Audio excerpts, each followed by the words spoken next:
की ब्रीदिंग के बारे में क्या बताओगे? प्लांट्स की ब्रीदिंग के बारे में। स्टोमेटा, लेंटिकल्स और जो रूट हेयर्स होते हैं इनके थ्रू करते हैं। ठीक है, रूट हेयर्स के थ्रू रूट्स रेस्पायर करती हैं और स्टोमेटा के थ्रू स्टेम और लीव्स, और लेंटिसेल्स जब स्टेम बूढ़ी होती है तब। फिर ग्लाइकोलाइसिस का कॉन्सेप्ट बताया है। ग्लाइकोलाइसिस क्या है? फर्स्ट मेटाबॉलिक पाथवे है and it is universal in all organisms, whether anaerobic or aerobic, because it is the first pathway which breaks the glucose into two molecules of pyruvate. Cytoplasm में होती है हमेशा, तो उसकी enzymes cell के cytoplasm में present होती है, तो it take place in the cytoplasm. Then fermentation, इस चैप्टर में उसके बाद किसका कॉन्सेप्ट दिया है? फर्मेंटेशन का, यानी anaerobic respiration. Yes, when the substrate is broken down in absence of oxygen, so that is called fermentation. Then in that the substrate will not be completely oxidized, it will be intermediate, partially या intermediate में convert होगा, तो fermentation रहेगा। aerobic respiration, aerobic में complete oxidation होगा, complete breakdown होगा, तो उसको एरोबिक रेस्पिरेशन कहते हैं, और प्रेजेंस ऑफ ऑक्सीजन रहती है। द रेस्पिरेटरी बैलेंस शीट, मतलब हम लास्टली जब हम ग्लाइकोलाइसिस पढ़ लेते हैं, क्रेब्स साइकिल पढ़ लेते हैं, एरोबिक रेस्पिरेशन में क्रेब्स साइकिल आती है, या ट्राई कार्बोक्सिलिक एसिड साइकिल बोलो, सिट्रिक एसिड साइकिल बोलो, ये तीनों नाम हैं इसके। तो एरोबिक रेस्पिरेशन में ये भी आती है, ये माइटोकॉन्ड्रिया में होती है, मतलब फाइनली अगर जो सबस्ट्रेट है वो कंप्लीटली ऑक्सीडाइज होगा तो वो एरोबिक रेस्पिरेशन कहलाएगी, और फिर उसकी एक बैलेंस शीट बनती है। बैलेंस शीट मतलब कि कितने आपके एटीपीज आउटपुट के उसमें आपके बने, एक मॉलिक्यूल ग्लूकोज ने how many ATPs are generated, so that is, and how many are consumed, so total net बोलते हैं, नेट गेन कितना हुआ एटीपीज का, तो वो बैलेंस शीट में पता चलता है। फिर एम्फीबॉलिक पाथवे है, ये सेकंड लास्ट टॉपिक है एम्फीबॉलिक पाथवे के। Metabolic reactions which are means of both type, forming as well as breaking, means mixture of anabolic and catabolic. It is amphibolic. amphi word हमेशा dual के लिए आता है, to जिसमें हो, कोई भी दो चीजें हो, वो एम्फी वर्ड आता है, ठीक है। जैसे एम्फीपैथिक होता है, एम्फीबियंस होते हैं, एम्फी वर्ड डुअल के लिए आता है, तो एम्फीबॉलिक पाथवे होगी। मेटाबॉलिक की जगह एम्फीबॉलिक, मतलब both type of means metabolism.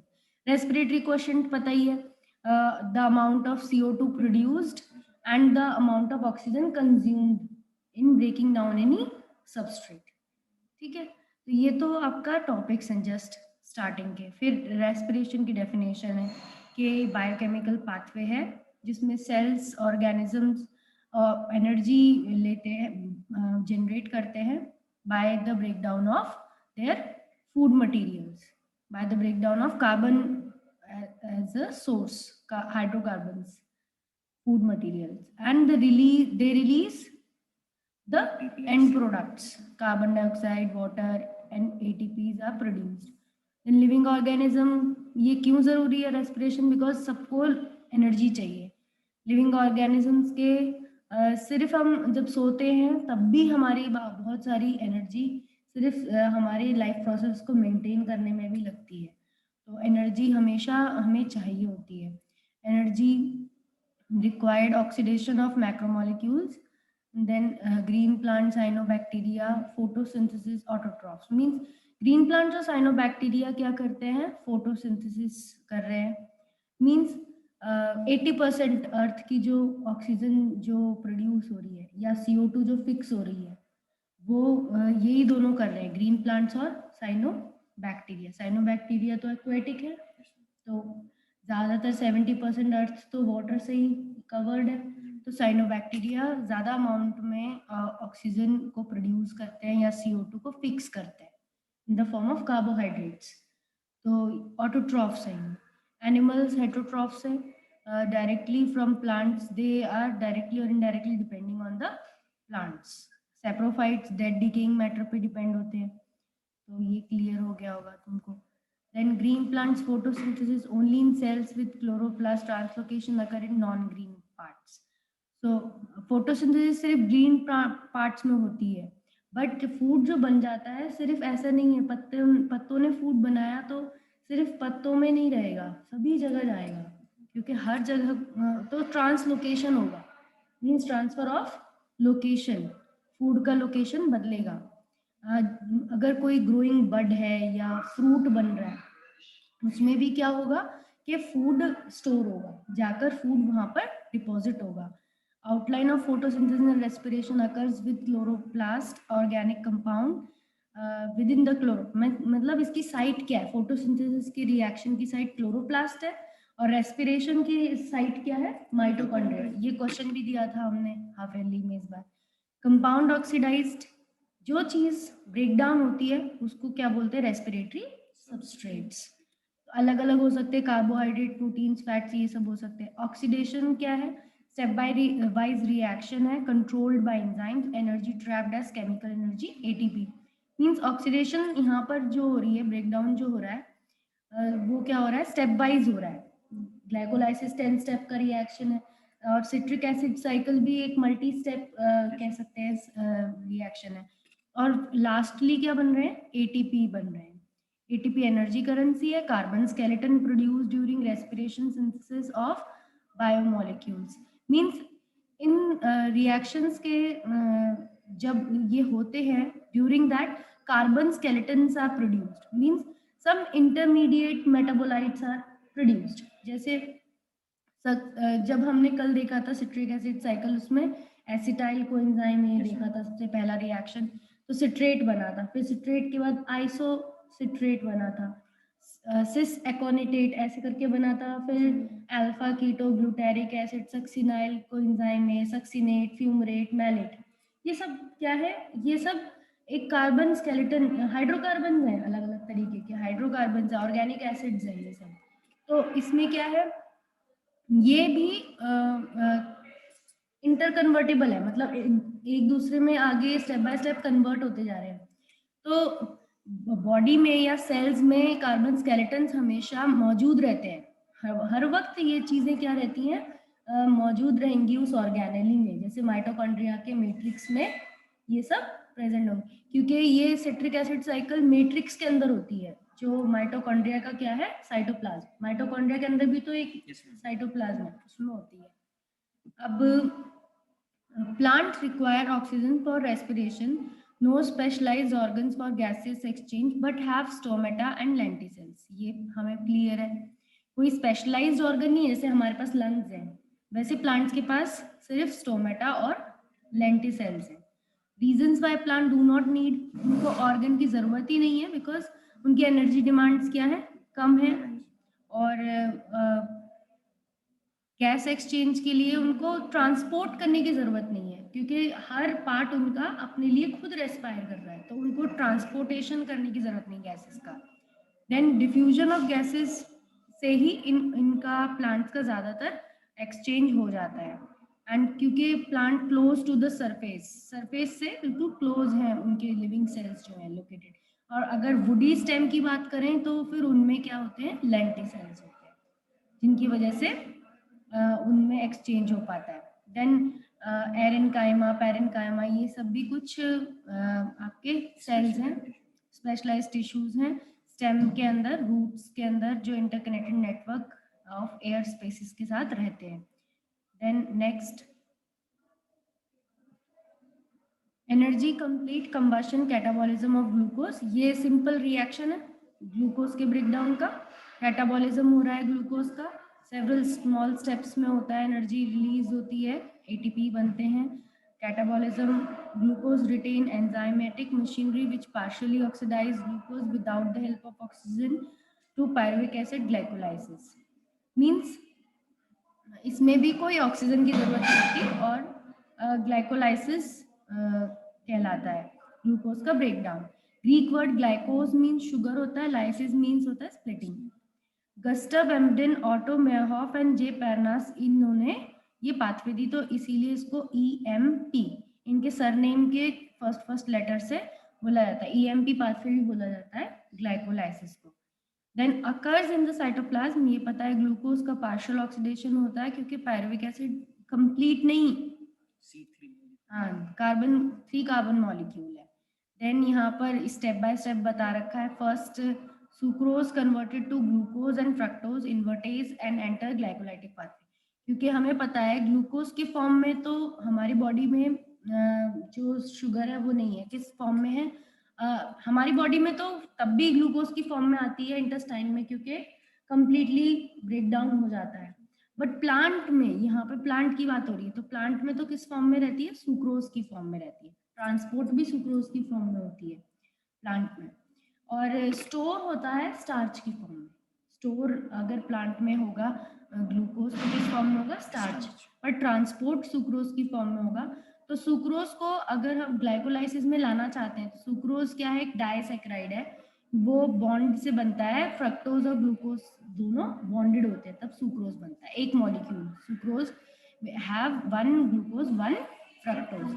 तो जब सुक्रोज टूटता है तो इन्वर्टेज नाम की एंजाइम से हाँ, सुक्रेज एंजाइम से टूटेगा। इन्वर्टेज से सुक्रेज यहाँ दिया नहीं है, पर इन्वर्टेज का भी यहाँ रोल है, क्योंकि इन्वर्टेज क्या करती है, फ्रक्टोज को वापस से ग्लूकोज में ही बदलती है। इन्वर्टेज इन्वर्ट करती है। फ्रक्टोज और ग्लूकोज दोनों 6 कार्बन के ही शुगर है, बट ये कीटोज है। फ्रक्टोज में कीटोन ग्रुप होता है और ग्लूकोज में एल्डिहाइड ग्रुप होता है। तो ये आपस में क्या होते हैं, कन्वर्ट होते हैं, तो वो इन्वर्टेज करती है। और सुक्रोज को ब्रेक करने वाली एंजाइम सुक्रेज होगी, क्योंकि हानि दी हुई है। ठीक है, इन्वर्टेज उसके लिए बताया है कि फ्रक्टोज भी ग्लूकोज बन के इस पाथवे में एंटर करता है। फ्रक्टोज भी ग्लूकोज में कन्वर्ट होकर इस पाथवे में एंटर करता है through invertase. And now glucose phosphorylated to glucose 6 phosphate, क्योंकि यही वाले पाथवे को जानते हैं ग्लाइकोलाइसिस के फॉर्म में, फ्रक्टोज वाले को नहीं जानते। तो ग्लूकोज से ही तो फ्रक्टोज भी किस में बदलेगा, ग्लूकोज में बदलेगा। अब ग्लूकोज फर्स्ट स्टेप में एटीपी यूज करेगा और ग्लूकोज में अपना फॉस्फेट जोड़ेगा, एटीपी कन्वर्ट होगा एडीपी में और ग्लूकोज कन्वर्ट होगा ग्लूकोज 6 फॉस्फेट में। और यहाँ पे एंजाइम जो कल भी हमने डिस्कस की, हेक्सोकाइनेज, ये वाली एंजाइम लगती है। ग्लूकोज 6 फॉस्फेट अगेन जो होगा ये वाला, ये आइसोमेरेज नाम की आइसोमराइजेशन होगा ग्लूकोज 6 फॉस्फेट का फ्रक्टोज 6 फॉस्फेट में। तो यहाँ पे भी चेंज हुआ, ग्लूकोज किस में चेंज हुआ, फ्रक्टोज 6 फॉस्फेट। इसका रीजन है क्योंकि ग्लूकोज 6 फॉस्फेट क्या है, फ्रक्टोज 6 फॉस्फेट ज्यादा स्टेबल है as compare to glucose 6 phosphate की। स्टेबिलिटी का in the term in the sense के वो मेम्ब्रेन के साइटोप्लाज्म के अंदर अगर ले लिया है सेल ने, तो वापस बाहर नहीं जाए, सेल से बाहर नहीं जाए। तो उसमें ये जो सेट ऑफ रिएक्शंस हैं, ये उसको मॉलिक्यूल को, उस शुगर मॉलिक्यूल को अंदर ही ट्रैप करके रखते हैं, ताकि ये वापस से पोर के थ्रू, सेल मेम्ब्रेन के पोर के थ्रू बाहर नहीं निकल जाए ये चीजें। तो ये ग्रुप्स ऐड करते जाते हैं। तो फ्रक्टोज 6 फॉस्फेट में भी एक और फॉस्फेट जुड़ता है, फ्रक्टोज 1,6 बाइफॉस्फेट या बिसफॉस्फेट बोल सकते, दोनों बोल सकते, दोनों लिख सकते हैं, दोनों करेक्ट हैं। तो फ्रक्टोज 1,6 बिसफॉस्फेट, अब ये मॉलिक्यूल ऐसा हो जाता है कि it can not again move back to the out of the cell, तो अब ये स्टेबल हो जाता है इसके अंदर। देन ट्रायोज फॉस्फेट में it is broken down and then it is the triose phosphate and triose phosphate, ये दोनों triose phosphate हैं, ये दोनों interconvertible हैं, glyceraldehyde 3 phosphate and dihydroxyacetone phosphate, DHAP और glyceraldehyde 3 phosphate। मैम या तो ये बनेगा या मतलब कोई से बन सकता है। हाँ, ये बनता है और ये बनता है, दोनों बनता है, दोनों बनेंगे, बट ये इंटरकन्वर्टेबल है। क्यों, क्योंकि फ्रक्टोज क्या है, 6 कार्बन का है, तो जब ये ब्रेक होगा तो यहाँ पर दोनों बनेंगे, ये दोनों मॉलिक्यूल बनते हैं, बट ये आपस में क्या हो सकते हैं, कन्वर्ट हो सकते हैं। अब इसके बाद ज्यादातर इससे ही पाथवे दिखाते हैं, तो इस वाले को हम इसमें ही कन्वर्ट होता हुआ दिखाते हैं, पर इक्विलिब्रियम वाला साइन लगाते हैं। क्योंकि ये इंटर कन्वर्टेबल के लिए होता है। देन NAD पॉजिटिव से NADH, मतलब इसमें से क्या हो रहा है, ऑक्सीडेशन हो रहा है, ये अपने प्रोटॉन्स को NAD को दे रहा है, मतलब इसमें से प्रोटॉन्स हट रहे हैं, ठीक है।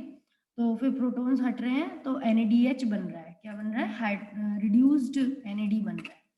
एक्चुअली में NAD क्या होता है, एक निकोटिनोमाइड एडिनाइन डाई न्यूक्लियोटाइड, ये एक कोएंजाइम होती है, कोएंजाइम बोलते हैं NAD को। ये एक ऑर्गेनिक मॉलिक्यूल है जो हमेशा इलेक्ट्रॉन एक्सेप्टर्स, हाइड्रोजन एक्सेप्टर्स की तरह काम करता है। जहां पे भी हाइड्रोजन रिमूव करने होते हैं किसी से भी तो NAD आ जाता है, और NAD वो हाइड्रोजन को रिमूव करके NADH में बदल जाता है। इस दौरान यहाँ पर क्या होता है, एक इनऑर्गेनिक फॉस्फेट भी जुड़ता है, यहाँ पे दिखा नहीं रखा बट एक इनऑर्गेनिक फॉस्फेट भी जुड़ता है। तो यहाँ पे ग्लिसरॉल्डिहाइड 3 फॉस्फेट की जगह अब क्या हो जाता है, 1,3 बाय फॉस्फोग्लिसरिक एसिड, यहाँ दिखा नहीं रखा बट यहाँ पे एक और एरो आना था, इनऑर्गेनिक फॉस्फेट जुड़ता है। इसे भी सबस्ट्रेट लेवल फॉस्फोराइलेशन कहते हैं, क्योंकि ग्लिसरॉल्डिहाइड 3 फॉस्फेट में एक ही फॉस्फेट था, बट जो नेक्स्ट प्रोडक्ट बना है उसमें क्या है, 1,3 बाय बिस फॉस्फोग्लिसरिक एसिड। तो यहाँ दो होते हैं, एक 1 पोजीशन पे और एक 3 पोजीशन पे। फिर उसके बाद क्या होता है, अब ये हाई एनर्जी मॉलिक्यूल है। अब 1,3 बाय बिस phosphoglyceric acid is a high energy molecule, इसमें से निकल सकता है फॉस्फेट। हाई एनर्जी मॉलिक्यूल अब अपना फॉस्फेट रिलीज कर सकता है, तो ये अपना फॉस्फेट रिलीज करेगा और ADP में जोड़ेगा, तो उससे क्या बनेगा, ATP। यहाँ पे भी सबस्ट्रेट लेवल फॉस्फोराइलेशन है कि इधर से निकलकर ADP में जुड़ा और ATP का जनरेशन हुआ। तो यहाँ पर पहला स्टेप होता है जहाँ पर ATP बनता है, क्योंकि अभी तक ऊपर वाले दोनों स्टेप में ATP यूज हुआ था, और यहाँ पर क्या है, बना, जनरेट हुआ। और उसके बाद ये हो गया 1,3 से सिर्फ 3 फॉस्फोग्लिसरिक एसिड, यानी अब 1 पोजीशन वाला हट गया फॉस्फेट, तो अब सिर्फ 3 पोजीशन पे रह गया, और फिर ये 2 फॉस्फोग्लिसरेट में कन्वर्ट कर दिया जाता है, और 2 फॉस्फोग्लिसरेट 2 फॉस्फोइनॉल पायरुवेट में एक वाटर मॉलिक्यूल रिलीज करके, और फिर 2 फॉस्फोइनॉल पायरुवेट फिर एक और बार ATP बनाता है, क्योंकि ये भी एक हाई एनर्जी मॉलिक्यूल है। तो ये स्टेप याद रखना है, एक तो 1,3 बिस फॉस्फोग्लिसरिक एसिड का वाला स्टेप कि इसमें हमें एक ATP बनाना है, और एक ये लास्ट, सेकंड लास्ट स्टेप, क्योंकि लास्ट प्रोडक्ट तो पायरुविक एसिड है, लास्ट स्टेप ही बोल सकते हैं, सेकंड लास्ट नहीं, लास्ट स्टेप ही बोलेंगे कि फॉस्फोइनॉल पायरुवेट से जब पायरुविक एसिड बन रहा है, लास्ट ही बोलेंगे इसको, और ADP से ATP बन रहा है, तो 2 जगह हमारा ATP बन रहा है। पर ये जो सेट ऑफ रिएक्शंस हैं ये क्या है, डबल रिएक्शंस है, मतलब क्योंकि ये इस मॉलिक्यूल के लिए भी हैं और इस वाले के लिए भी हैं, तो ये into 2 सब जगह लगा देंगे हम, यहाँ पे जो 2 से मल्टीप्लाई कर रखा है वो दिखा देंगे यहाँ पे। अब यहाँ पर तो ATP फिर 4 जनरेट, हाँ ATP 4 जनरेट होते हैं यहाँ पे, तो नेक्स्ट 2 जनरेट हो जाएंगे। हाँ। फिर अब इसके बाद यहाँ पर 9 नेक्स्ट स्लाइड है, 3 फॉस्फोग्लिसरॉल्डिहाइड कन्वर्ट्स टू 1,3 डायफॉस्फोग्लिसरिक एसिड। ये वही स्टेप्स हैं जो मैंने अभी डिस्क्राइब किए, उसी का डिस्क्रिप्शन है।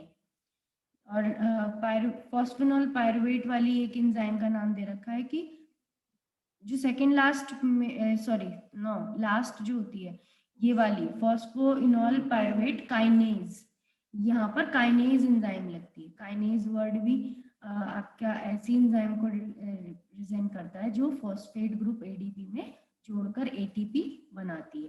तो यहाँ पर दिया हुआ है PGA काइनेज, ठीक है। यहाँ पे भी दिया है पायरुवेट काइनेज, तो ADP में फॉस्फेट जुड़ रहा है और ATP बना रहा है। Fate of pyruvic acid depend on cellular needs, कि पायरुविक एसिड आगे यूज होगा कि नहीं होगा, फेट मतलब डेस्टिनी, वो किस पे डिपेंड करती है, सेलुलर नीड्स पे। सेल की जरूरत होगी तो होगा, नहीं जरूरत होगी तो पायरुविक एसिड की फॉर्म में भी रह सकता है, ठीक है। और ये सब 3 तरीके से हो सकता है, लैक्टिक एसिड में भी चेंज हो सकता है अगर एनरोबिक कंडीशन हो तो, यानी प्रोकैरियोट और यूनिसेलुलर यूकैरियोट्स में भी, हम में भी तो होती है लैक्टिक एसिड, हम में भी बनता है, इवन दो हम तो मल्टी सेलर है, मसल्स में बनता है। तो एनरोबिक कंडीशन में पायरुविक एसिड लैक्टिक एसिड बनाएगा, अल्कोहलिक फर्मेंटेशन यीस्ट में होती है, और एरोबिक क्रेब्स साइकिल में होती है। अच्छा, तो क्लास है मेरी। इसको देखो तो मैं पूछ के आती हूँ फर्मेंटेशन को देखो, और आगे भी देखना स्लाइड जल्दी से।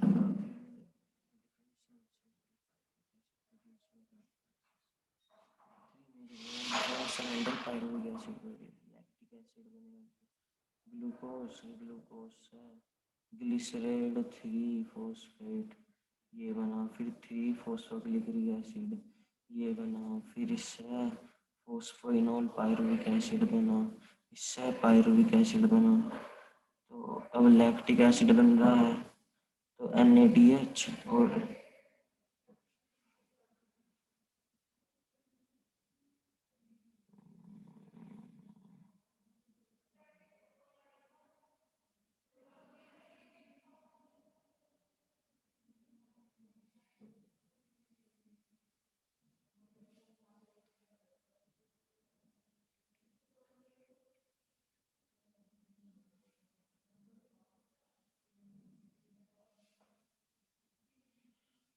लैक्टिक एसिड फर्मेंटेशन की बात है पहले, तो pyruvic acid convert into lactic acid. जो पायरुविक एसिड है ये लैक्टिक एसिड में कन्वर्ट होएगा। It take place in muscles में होएगा एनारोबिक कंडीशंस में, जब हमें ज़्यादा नीड होगी।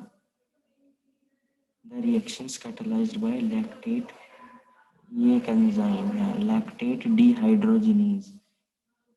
लैक्टेट डिहाइड्रोजिनेज की वजह से NaDH जो है रीऑक्सीडाइज हो जाएगा Na पॉजिटिव में।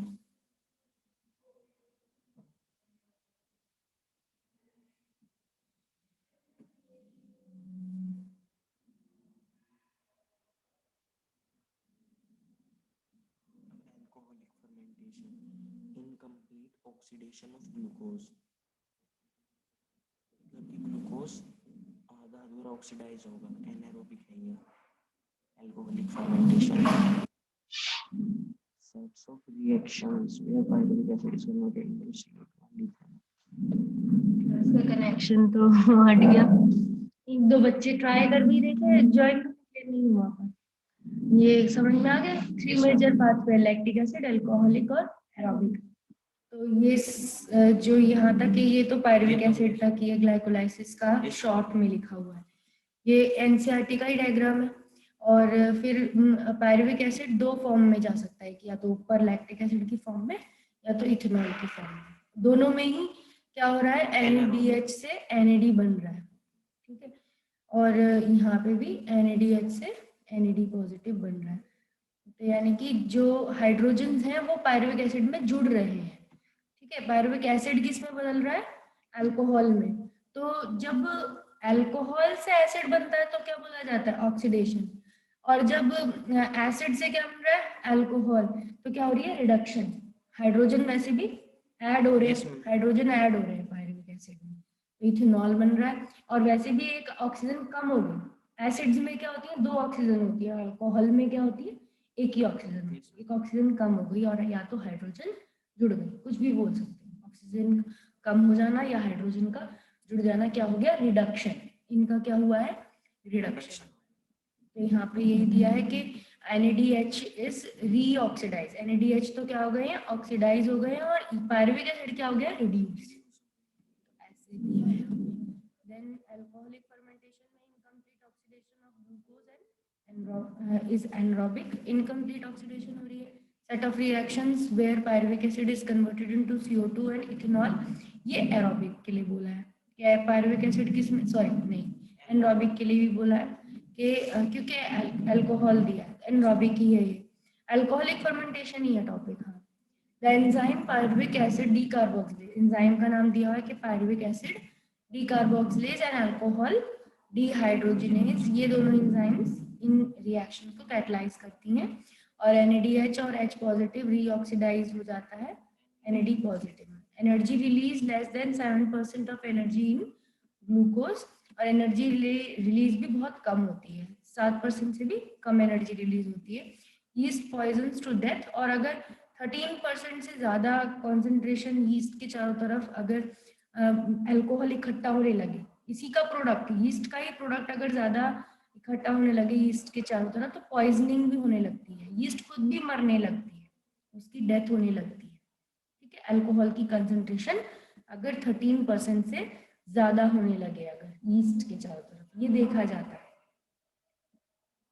देन इसमें आगे एरोबिक रेस्पिरेशन है, complete oxidation of glucose and energy extraction synthesise ATP. Aerobic में मतलब पूरी ऑक्सीडेशन होगी, ज़्यादा एटीपी बनेंगे, ज़्यादा एनर्जी एक्सट्रैक्ट होगी, कॉमन है हायर ऑर्गेनिजम्स में, और take place within mitochondria, mitochondria के अंदर होती है। इसको ऑक्सीजन चाहिए इस प्रोसेस को, और CO2 रिलीज करती है, एंड वाटर भी रिलीज करती है, लार्ज अमाउंट में एनर्जी रिलीज करती है। देन पायरुविक एसिड एंटर करता है माइटोकॉन्ड्रिया के अंदर। टू मेन इवेंट्स होते हैं, सबसे पहले तो पायरुवेट का कंप्लीट ऑक्सीडेशन होगा स्टेप वाइज, पर पायरुविक एसिड में से एक मॉलिक्यूल क्या होगा, ये तो फर्स्ट स्टेप है, यहाँ पे जो लास्ट में जो रिएक्शन में रखा है ये फर्स्ट स्टेप है कि इसमें CO2 रिलीज होगी, पायरुविक एसिड किस में बदलेगा, एसिटाइल कोएंजाइम में, और NADH और H पॉजिटिव बनेगा एक मॉलिक्यूल। पर ये यहाँ पर इस फर्स्ट पॉइंट में, यहाँ टू मेन इवेंट्स में ये बोलना चाह रहा है फर्स्ट पॉइंट में कि पायरुविक एसिड का कंप्लीट ऑक्सीडेशन होगा, यानी पायरुवेट एक 3 कार्बन मॉलिक्यूल है, तो तीनों CO2 क्या होंगे, रिलीज होंगे, तीनों CO2 रिलीज होंगे मैट्रिक्स में, और होता कहाँ पे है, matrix of mitochondria. Second point ये कह रहा है कि जो the passing of electron removed as a part of hydrogen atoms to molecular oxygen with stimulate simultaneous synthesis of ATP। मतलब हाइड्रोजन, ये जो मॉलिक्यूल्स हैं, इन मॉलिक्यूल से हाइड्रोजन तो रिलीज होते रहते हैं, और साइमल्टेनियसली क्या होता रहता है, ATP भी जनरेट होते हैं। जो हमने वो जो चेन देखी थी इलेक्ट्रॉन ट्रांसपोर्ट चेन के, प्रोटॉन्स ऊपर की तरफ इंटरमेम्ब्रेन स्पेस के बीच में भरते रहते हैं, लास्ट में जब वो प्रोटॉन्स बाहर आते हैं तो ATP जनरेट होते हैं, तो सब कुछ साइमल्टेनियस चलता रहता है। देन सिट्रिक एसिड साइकिल की बात आती है, tricarboxylic acid cycle, condensation of acetyl group with oxaloacetic acid, तो यहीं से स्टार्ट होता है। पायरुवेट से क्या बना, एसिटाइल कोएंजाइम में, और ऑक्सैलोएसिटिक एसिड एसिटाइल कोएंजाइम में जुड़ा, 6 कार्बन का मॉलिक्यूल बना citric acid, CO2 first molecule CO2 release हुआ, NADH बना फर्स्ट मॉलिक्यूल NADH बना।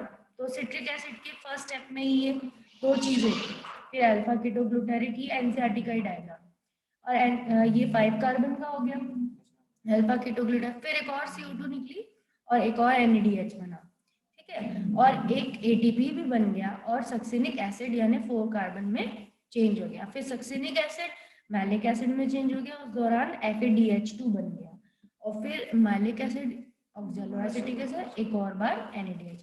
तो NADH तो साइकिल के अंदर तो 3 बन रहे हैं, 1 2 3, पर एक पायरुवेट से एसिटाइल कोएंजाइम बनते वक्त भी एक यहाँ पे भी बना है NADH, यहाँ दिखा रखा, पर यहाँ इस स्टेप में यहाँ दिखा रखा है फर्स्ट स्टेप, जो तो पायरुविक एसिड से एसिटाइल कोएंजाइम में बनता है तब भी एक NADH बनता है, ठीक है। तो अब साइकिल में 3 बनते हैं और इधर एक और बनता है, और एक और है FADH2, ये भी है। तो ये सारे के सारे इन्हें याद रखना है, क्योंकि इनकी बैलेंस शीट में लिखा जाता है कैलकुलेशन।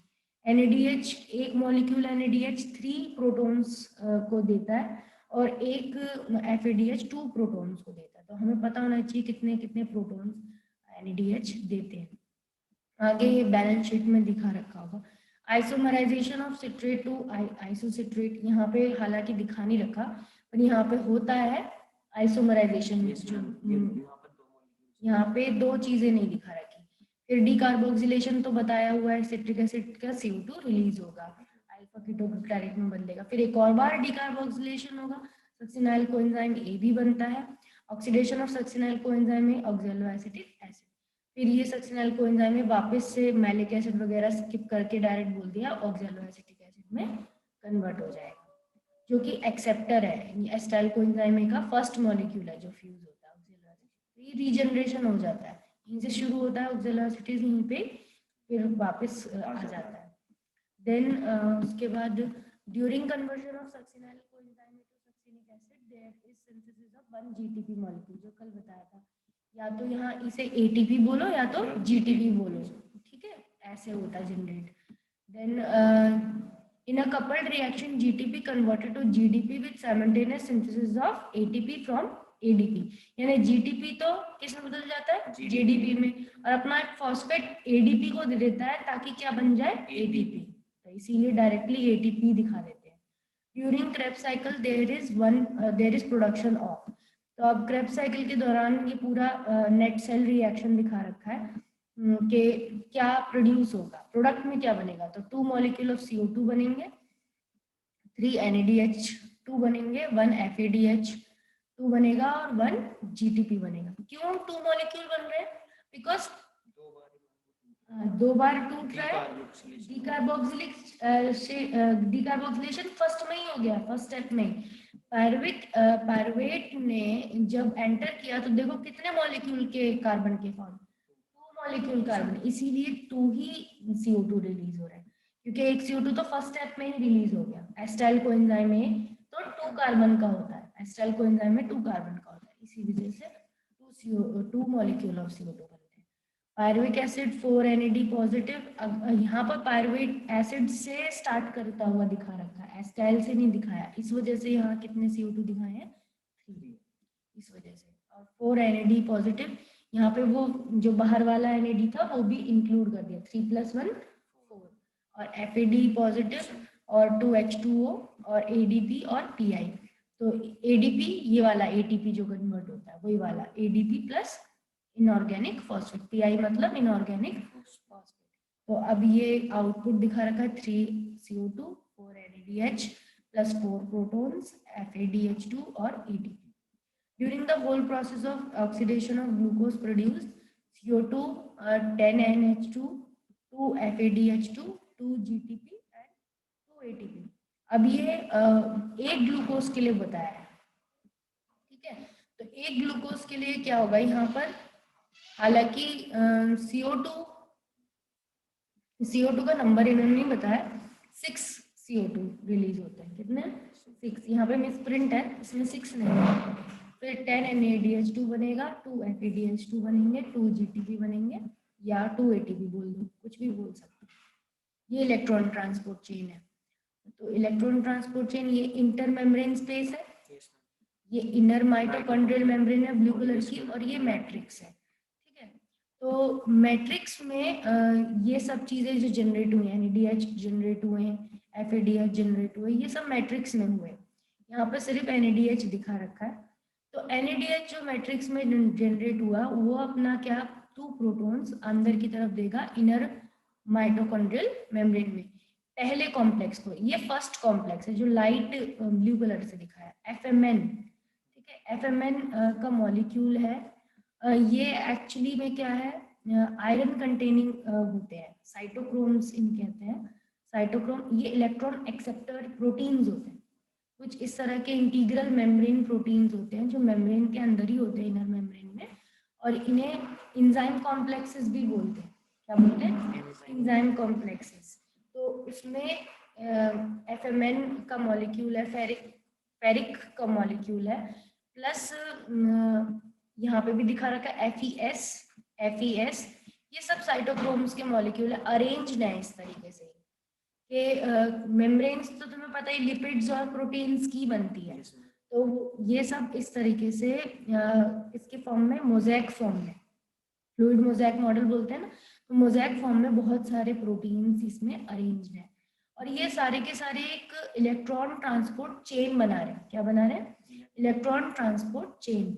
यहाँ पे देखो electron transport system comprises of the following, complex 1 NADH dehydrogenase, complex 1 का नाम है NADH डिहाइड्रोजिनेज, यानी एंजाइम का नाम, उसी को कॉम्प्लेक्स 1 बोला और उसकी दूसरा नाम उसका एंजाइम का नाम बताया है कि ये NADH डिहाइड्रोजिनेज एंजाइम होती है। कॉम्प्लेक्स 2 क्या है, सक्सिनेट डिहाइड्रोजिनेज, जो सक्सिनाइल कोएंजाइम ए को जो डिहाइड्रोजिनेज करती है, जहां पर GTP बनता है, वो वाली एंजाइम है कॉम्प्लेक्स 2। और कॉम्प्लेक्स 3 है साइटोक्रोम BC1, कॉम्प्लेक्स 4 है साइटोक्रोम्स A3। ये क्वेश्चन आते हैं कि कौन से कॉम्प्लेक्स का नाम कौन सी एंजाइम के साथ जुड़ा हुआ है, ये मैचिंग में भी आ सकता है कि कॉम्प्लेक्स 1 का नाम क्या है, कॉम्प्लेक्स 2 का नाम क्या है, कॉम्प्लेक्स 3। ये 5 कॉम्प्लेक्स है, 1 2 3 4 5। 4 तक तो क्या है, 4 तो इन आपके इंजाइम्स हैं पूरी, जो कि इलेक्ट्रॉन ट्रांसपोर्ट सिस्टम्स की इंजाइम्स हैं। बट 5th जो है वो फाइनल कह सकते हैं एटीपी सिंथेस इंजाइम है, वो भी इंजाइम है, बट एक्चुअली में जो एटीपी सिंथेसाइज कर रही है वो जो इंजाइम है वो कॉम्प्लेक्स 5th है, complex 5th ATP synthase enzyme है। एक होता है सिंथेटेज, ठीक है, और एक होता है सिंथेज। तो दो तरह की एंजाइम्स होती हैं। सिंथेटेज में क्या होता है कि आपका कुछ ना कुछ एक्सोथर्मिक रिएक्शन होगा, कुछ ना कुछ एक और मॉलिक्यूल ब्रेक होगा, तब आपका एटीपी जनरेट होगा। बट सिंथेज एंजाइम क्या होती है, बिना किसी ब्रेकडाउन के या बिना किसी और हाई एनर्जी मॉलिक्यूल के थ्रू फोर्स, किसी भी तरीके के ग्रेडियंट के थ्रू एटीपी जनरेट करती है। तो हमें पता ही है यहाँ पे प्रोटॉन ग्रेडियंट होता है, जो भी प्रोटॉन्स यहाँ भरे हुए होते हैं इंटर मेम्ब्रेन स्पेस में, वो प्रोटॉन्स जब 5th कॉम्प्लेक्स के थ्रू निकलते हैं, ईएमएफ जो रिलीज करते हैं, तो वो फोर्स के थ्रू ही एटीपी बनाता रहता है। तो इसीलिए ये एटीपी सिंथेज एंजाइम है। और NADH2 produced in citric acid cycle oxidize dehydrogenase, electrons are then transferred in the inner membrane। तो NADH2 यहाँ पर तो क्या हो जाता है, ये NADH2 अपने प्रोटॉन्स को इधर देता जा रहा है और प्रोटॉन्स इधर इंटर मेम्ब्रेन स्पेस में भरते जा रहे हैं। तो एक दो बार अगर तुम इसको अरेंज करके बनाओगे, पहले तो तुम्हें अभी देखने में बहुत टफ लग रहा है, पर तुम नाम बड़े हैं और इसमें तुमको एक दो बार जब तुम बनाओगे तब तुम्हारे दिमाग में बैठेगा एक इमेज की तरह कि हाँ इस तरीके का तुमको बनाना है।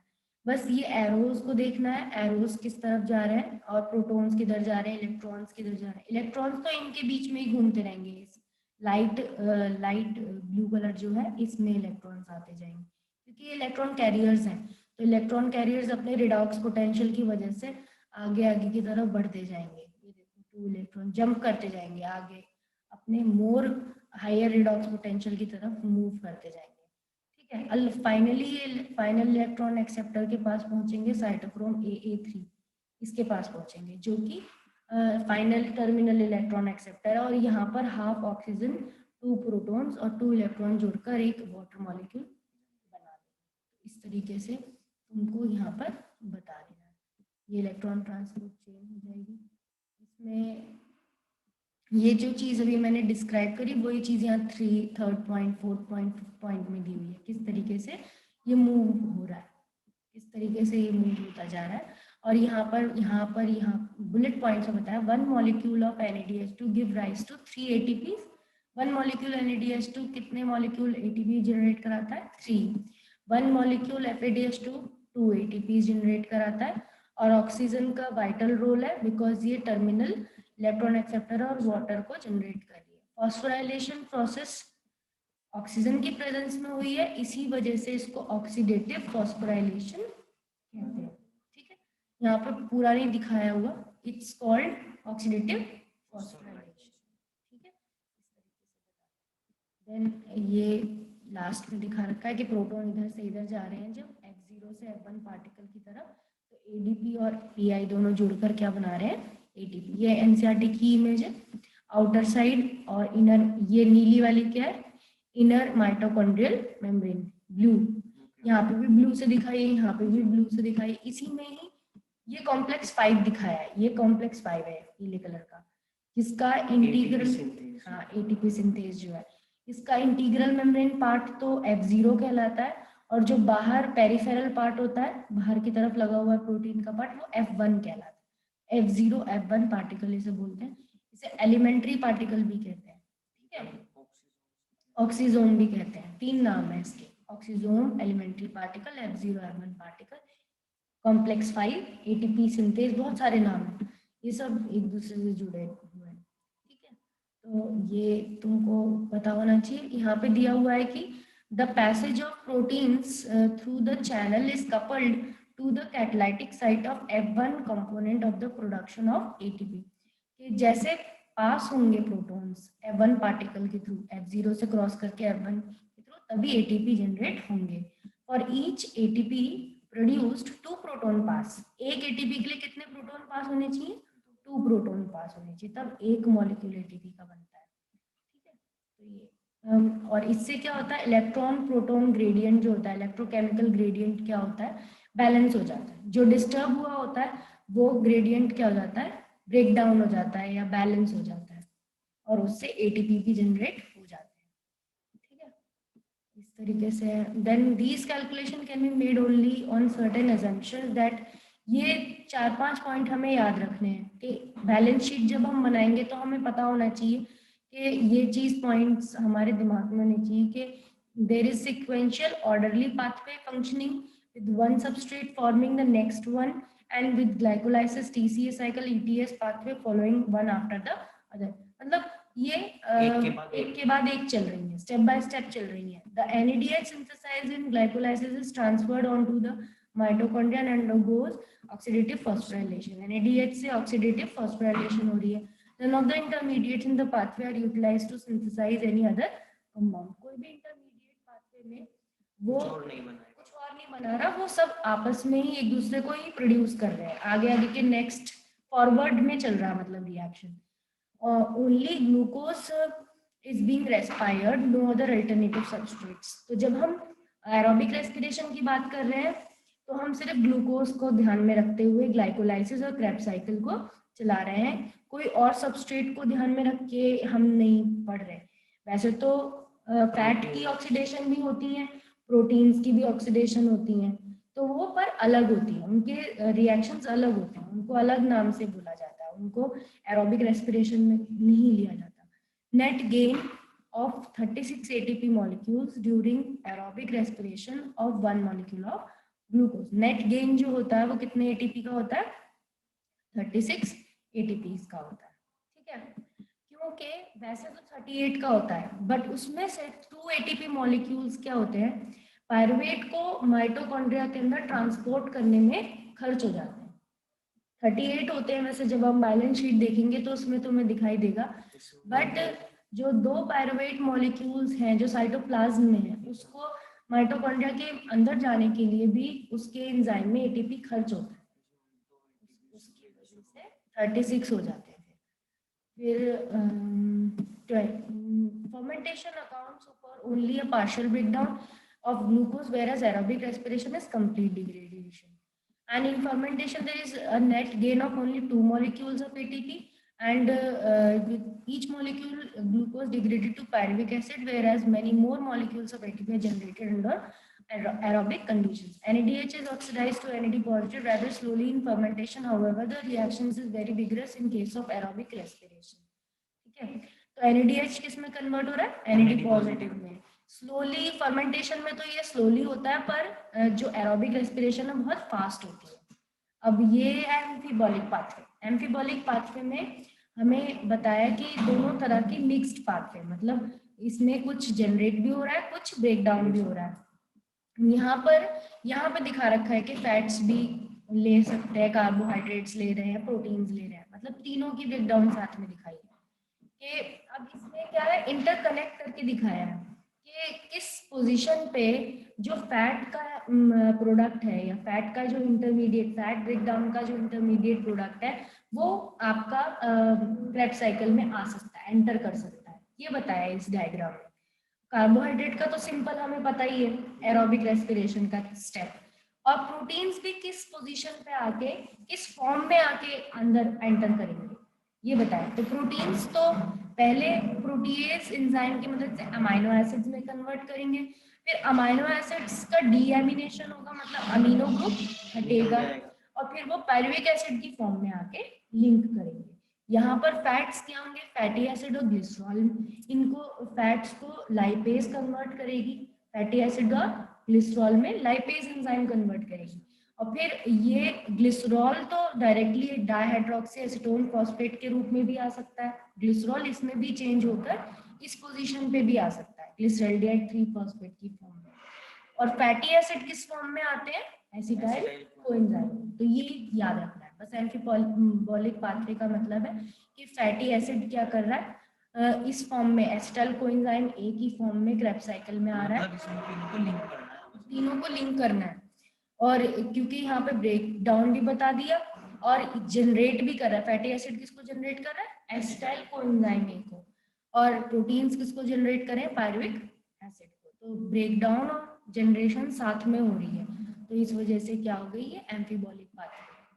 फिर लास्ट रेस्पिरेटरी क्वेश्चन का हो गया, फॉर्मूला हो गया volume of CO2 evolved upon volume of oxygen consume, और कार्बोहाइड्रेट्स कंप्लीटली ऑक्सीडाइज हो रहे हैं, रेस्पिरेटरी क्वेश्चन 1, क्योंकि इसमें इक्वल CO2 और इक्वल ही ऑक्सीजन यूज होती है, तो ये 1 आ जाता है।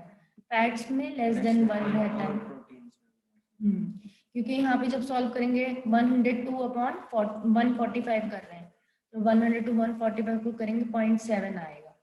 प्रोटीन्स का भी यहाँ दिखान रखा डायग्राम, बट 0.8 या 0.9 ऐसे रहता है। तो इस चैप्टर में यहीं तक है। अब इसके तुम क्वेश्चन आंसर्स करो और MCQs वगैरह ये सब करो, तब तुमको पता चलेगा कि तुमको कितना अच्छे से समझ में आया है।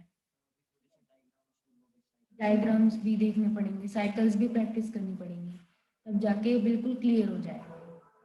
ठीक है, फिर इसके बाद तो हमारा प्लांट ग्रोथ रेगुलेटर वाला चैप्टर है, वो बहुत ही मतलब उसमें सिर्फ हमें हार्मोन्स पढ़ने हैं, प्लांट ग्रोथ हार्मोन्स, प्रोमोटर वाले और इनहिबिटर वाले। तो दो कैटेगरी के हार्मोन्स होते हैं, वो हम अगली क्लास में कल पढ़ेंगे। ठीक है, तो ये हाँ थे, 10th में भी थे हार्मोन्स।